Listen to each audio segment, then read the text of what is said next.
नाना रूप वर्ण एक किन्हा, चारि वर्ण वै काहू न चिन्हा। नष्ट गए करता नहीं चिन्हा, नष्ट गए औरहि मन दिन्हा। नष्ट गए जिन वेद बखाना, वेद पढ़े पर भेद न जाना। बिमलख करे नैन नहीं सूझा, भया अयान तब किछौ न बूझा।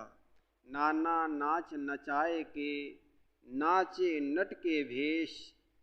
घट घट है अविनाशी, सुनहु तकी तुम सेख। सदगुरु कबीर कहते हैं नाना वर्ण, नाना रूप वर्ण एक किन्हा। ब्राह्मण क्षत्रिय वैश्य शूद्र ये चार वर्ण, ये मुराव तेली धोबी नाई चमार आदि नाना जातियों का निर्धारण केवल मनुष्यों ने किया है। नाना रूप वर्ण एक किन्हा, मनुष्यों ने अनेक जाति व चार वर्णों का निर्माण किया है। और परंतु पीछे के लोग इस तरह इनकी परख नहीं की। इन वर्णों व जातियों की कल्पना करता निर्धारक मनुष्य ही है, ऐसा पहचान जिसे नहीं हुई वे नष्ट हो गए। उन्होंने अपने आप को अधिक नीचे गिरा लिया। जिन्होंने वर्णों और जातियों का कर्ता मानव के अतिरिक्त किसी अन्य अति मानवीय शक्ति ईश्वरी मान लिया और कहा कि वह वर्ण जाति भेदभाव प्रभु प्रदत्त है। यूं कहे तो सारे मत पंथ और संप्रदाय के निर्माता मनुष्य है। सदगुरु श्री काशी साहब ने बड़ा अच्छा कहा, ईश्वर खुदा जगत के कर्ता, कल्पना किया सो तुम ही तो हो। सब सिद्धांत किया कौन जग में, आदम मानव तुम ही तो हो। यूं कहें कि सारे ईश्वर परमात्मा खुदा गाड के बाप मनुष्य है। मनुष्य ने ही इसको निर्णय किया है, इसका निर्माण किया है। चूंकि निर्माण करता पिता होता है, जन्म देने वाले बाप होते हैं, बड़े होते हैं। तो जितने भी ईश्वर परमात्मा खुदा गाड, ये सृष्टि को बनाने वाला, ये सबका निर्धारण कौन किया, किसने कल्पना की? सब सिद्धांत किया कौन जब में आदिम मानव तुम ही तो हो। ईश्वर खुदा जगत के कर्ता, कल्पना किया सो तुम ही तो हो। जितने भी चित्र हम भगवान के रूप में देखते हैं, पहले फोटो नहीं बनता था, कलाकार अपने हाथों से चित्र बनाया करते थे। उस चित्र भी देखोगे मनुष्य के आकार है, जिसको आप भगवान मानते हैं। हकीकत तो यह है भगवान का जो चित्र है मनुष्यों ने बनाया है। क्यों? मनुष्य जैसा होता है वैसा ही अपने भगवान का निर्धारण करता है। जैसे एक शुद्ध शाकाहारी व्यक्ति है, अपने भगवान को बतासे खिलाता है, तुलसी का पत्ता और जलेबी खिलाता है। लेकिन वही एक मांसाहारी व्यक्ति अपने ईश्वर को, अपने भगवान को, अपने इष्ट को, मांसाहारी व्यक्ति मांस खिलाता है। एक शराबी आदमी का भगवान भैरव जी है, तो किसी का महाकाल है, वो शराब पी लाए जा रहे हैं। किसी का भगवान सुअर का मांस खाता है और सुअर का मांस खाता है तो वो गाय नहीं खाता, और किसी का भगवान गाय खाता है, वो सुअर के मांस से नफरत करता। तो इससे पता चलता है कि सबका अपना अपना भगवान है, और वो भगवान आदमी जैसा होता है वैसा ही अपने स्वरूप में भगवान को गढ़ लिया है। इससे सिद्ध होता है कि हर मनुष्य भगवान का बाप है। चूंकि भगवान को बनाने वाला मनुष्य है और बनाने वाला बड़ा होता है, इसलिए बनाने वाला बड़ा होता है और बनी हुई वस्तु छोटी होती है। इसलिए भगवान को मनुष्यों ने बनाया है अपने रूपों में, अपने स्वभाव के अनुकूल।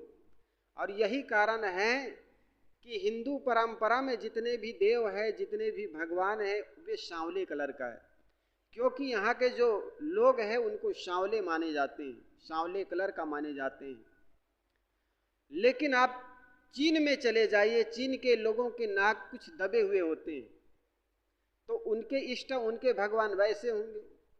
अगर दुनिया में कोई पशु को भी भगवान बनाने की कुछ अकल होती तो पशुओं के भगवान पशु जैसे होते, कुत्ते बिल्ली के भगवान कुत्ते बिल्ली जैसे होते, गाय और भैंसों के भगवान गाय भैंसों की तरह होते। लेकिन मनुष्यों ने अपनी कल्पना से अपने इष्ट अपने भगवान बनाया, इसलिए भगवान इंसान का जो भगवान है वो इंसान के रूपों में है। तो इससे सिद्ध होता है कि मनुष्य ही भगवान का बाप है, पिता है, निर्माता है। इसलिए यहाँ पर ये बात आई, नाना रूप वर्ण एक किन्हा चार वर्ण वै काहुन चिन्हा। ये चारों वर्णों का जो निर्माता है ये किसने बनाया? किसी वेद ग्रंथ, जितने भी हम कहते हैं ग्रंथ में लिखा है, वेदों में लिखा है, तो वेदों को भी मनुष्यों ने बनाया, पुराणों को भी मनुष्यों ने बनाया।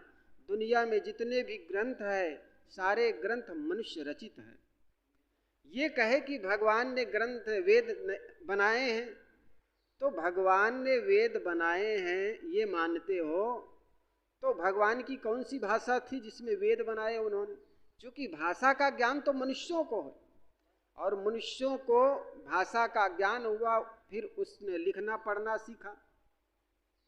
देखो पशुओं को वो ज्ञान नहीं लिखने पढ़ने का, तो अपने जो भावनाओं को व्यक्त करने की जो है भाषा, वो चीपों के रूप में अपनी भाषा व्यक्त करते हैं। एक गाय अपने बछड़े को जब पुकारती है तो उनके बछड़े दौड़ करके चला आता है, और एक बछड़ा जब अपनी माँ को आवाज करता है तो उनकी माँ गाय वो दौड़ करके चली आती है। तो अपनी अपनी भावनाओं को व्यक्त करने के लिए मनुष्यों के पास शब्द है, पशुओं के पास शब्द नहीं है। इसलिए मनुष्य विवेकशील प्राणी होने के नाते अपने ही रूपों में अपने जैसे भगवान को गढ़ लिया। कुछ तो चतुर चालाक लोगों के पास, लोगों ने अपने धंधे के लिए भगवान का निर्माण कर लिया। यद्यपि यूँ तो कहा जाता है कि पूरी सृष्टि भगवान की इच्छा के बिना एक पत्ते भी नहीं हिलती। जब पत्ते नहीं हिलते ऐसे मानते हैं तो चोरी डकैत कौन करता है? बलात्कार और छीना झपटी कौन करता है? राहजनी और आगजनी कौन करता? इसका मतलब भगवान कराता है। और फिर भगवान कराता है तो इंसान को सजा क्यों होती है? सोचना चाहिए। जैसे गोस्वामी तुलसीदास जी महाराज ने कहा, बोले बिहू से महेश ज्ञानी मुड़ न कोय, जही क्षण जैसन रघुपति करे तेही क्षण तैसन होय। गोस्वामी जी भले लिख देते हैं कि बोले बिहू से महेश, ज्ञानी मुड़ न कोई, इस संसार में न तो कोई मूर्ख है न तो ज्ञानी है। यही क्षण जैसे रघुपति करे, महाराज राम जिस क्षण जैसे करते हैं वैसे हो जाता है। ये मान करके अगर चला जाए तो कर्म सिद्धांत का क्या स्थिति बनेगी बताइए? फिर तो आदमी एक चोरी करता है, वो सोचे कि मैं चोरी नहीं करता बल्कि भगवान की कृपा है मुझ पर, भगवान कराता है, तो उनको क्या सजा मिलेगी? क्या भगवान सजा भुगतने के लिए आएगा?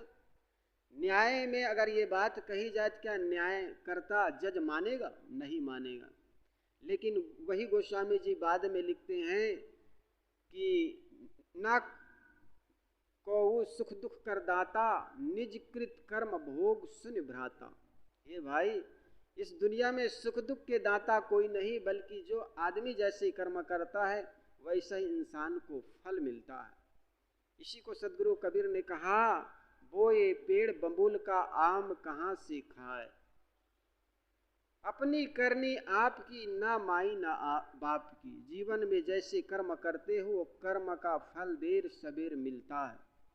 इसलिए मत सोचना कि हम जो भी करते हैं उसका फल किसी मंत्रों के जाप कर लेने से, किसी तीर्थ स्थलों के दर्शन कर लेने मात्र से, जाकर किसी नदी में स्नान करने मात्र से हमारे पाप कट जाएंगे। पाप कोई भौतिक द्रव्य नहीं जो कि आप जल से अपने पाप को धो सकेंगे।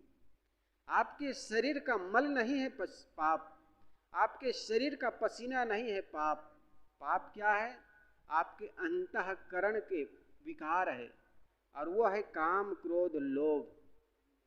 आपके मन में बसा हुआ विकार काम क्रोध लोभ मोह, ये पाप है। और ये पाप दुनिया के किसी जल से नहीं धुल सकता है। अगर वो किसी जल से धुल सकता था तो आपके घर के हैंडपंप से भी धुल सकता था, लेकिन अंतःकरण का जो पाप है दुनिया के किसी जल से नहीं धुल सकता है। इसलिए ये मत सोचना कि कर लेंगे पाप और जाकर के स्नान कर लेंगे एक बार नदी में, हमारे सारे पापों से मुक्त हो जाएंगे। ऐसा नहीं है। जीवन में जो कुछ करते हो उसका फल आज नहीं तो निश्चय कल ये मिलता है। इसलिए जिसको आप भगवान कहते हैं उनको भी अपने कर्मों का फल भोगना पड़ा। पंडितों ने उन महापुरुषों को भी नहीं छोड़ा। कहा जाता है महाराज राम ने बाली को छुप करके मारा, तो द्वापर में महाराज राम कृष्ण हुए और बाली व्याध हुआ, और व्याध के बाणों से महाराज कृष्ण जो एक झाड़ के नीचे बैठे हुए थे उनके चमकते हुए तलवा को हिरण समझकर व्याध ने मारा और उसी से उनका प्राणांत हो गया। महाराज राम को भी अपने कर्मों का फल भोगना पड़ा। इसलिए ये दुनिया अदलू बदलू की जगह है, सबको भोगना पड़ता है। इसलिए ये मत सोचना कि जिन महापुरुषों को आप भगवान मान के पूजते हो उनकी पूजा कर लेंगे हमारे अपने पापों से मुक्त हो जाएंगे, उन सबको भोगना पड़ा है। इसलिए हम जो भी करते हैं बड़ा सोच समझ के करना चाहिए।